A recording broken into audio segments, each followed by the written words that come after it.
اعوذ باللہ من الشیطان الرجیم، بسم اللہ الرحمن الرحیم۔ دوستو، آج کے پروگرام میں بات کروں گا صنم جاوید کے حوالے سے۔ صنم جاوید سوشل میڈیا اسٹار، بظاہر معمولی سی دھان پان سی عام عوام کے اندر رہنے والی لڑکی، social media activist, social media پر بہت زیادہ ایکٹیو، لیکن کیا وجہ ہوئی کہ آج پاکستان میں بچہ بچہ صنم جاوید کا نام لے رہا ہے، صنم جاوید کو اچھے الفاظوں میں یاد کیا جا رہا ہے۔ صنم جاوید نے ایسا کیا کیا ہے کہ لوگ اس کو یاد کر رہے ہیں؟ مزید باتیں ہوں گی۔ آپ سے التماس ہے کہ ابھی تک آپ نے میرا چینل سبسکرائب نہیں کیا تو سبسکرائب کر لیں، تاکہ ہمارا آپ کا رشتہ قائم رہے آنے والی ویڈیوز میں بھی۔ تو میں بات کر رہا تھا صنم جاوید کی۔ صنم جاوید نے ایسا کیا کیا؟ صنم جاوید نے 9 مئی کے افسوسناک واقعات کی آڑ لے کر جب حکومت وقت نے، موجودہ غیر قانونی نگران حکومت وقت نے جب صنم جاوید کو گرفتار کیا، تو اب تقریباً مہینہ ہونے والا ہے یہ خاتون جیل کے اندر ہے۔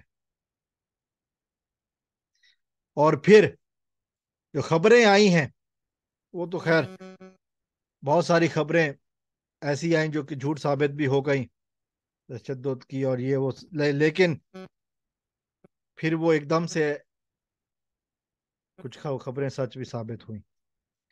میں کہنا چاہوں گا آج کہ وہ خاتون جب پیشی پر آئی،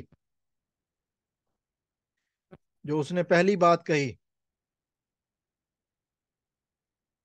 اس نے کہا کہ ہمارا حوصلہ نہیں ٹوٹا، ہماری ہمت نہیں ٹوٹی، ہم پہلے دن سے اسی بات پر قائم ہیں کہ عمران خان، پاکستانی عوام ایک ساتھ ہیں۔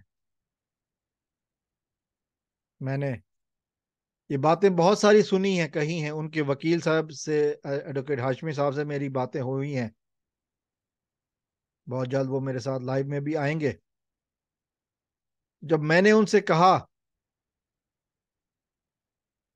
کہ آپ کیا کہتے ہیں، تو ایک ہی بات وہ کہتے ہیں کہ وہ شیرنی ہے، ڈٹی ہوئی ہے۔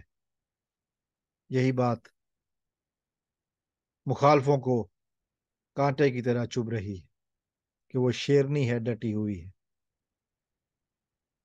یہ ہے وہ بات۔ پھر پیغام بھجوایا گیا کہ مریم نواز کے بارے میں جو کچھ تم نے کہا، معافی مانگ لو، رہائی مل جائے گی۔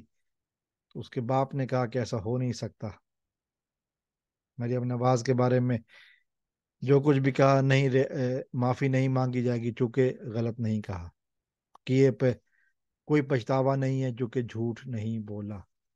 میں نے آج تک صنم جاوید کا کوئی ویڈیو، کوئی ولاگ نہیں سنا، لیکن مجھے اتنا پتا ہے کہ جو اس نے آ کر ہمت دکھائی ہے نا، مردوں سے زیادہ، وہ ٹوٹنے والی ہے نہ بکنے والی۔ ایسے مرد مجاہد پاکستان کو چاہیے جو ہمت والے ہوں، مشکل حالات میں ساتھ نبھانے والے ہوں، ساتھ چھوڑنے والے نہ ہوں۔ اللہ تعالیٰ سے دعا ہے کہ اللہ تعالیٰ پاکستان کے دشمنوں کو نیست و نابود فرمائے۔ والسلام علیکم ورحمۃ اللہ۔ پاکستان زندہ باد۔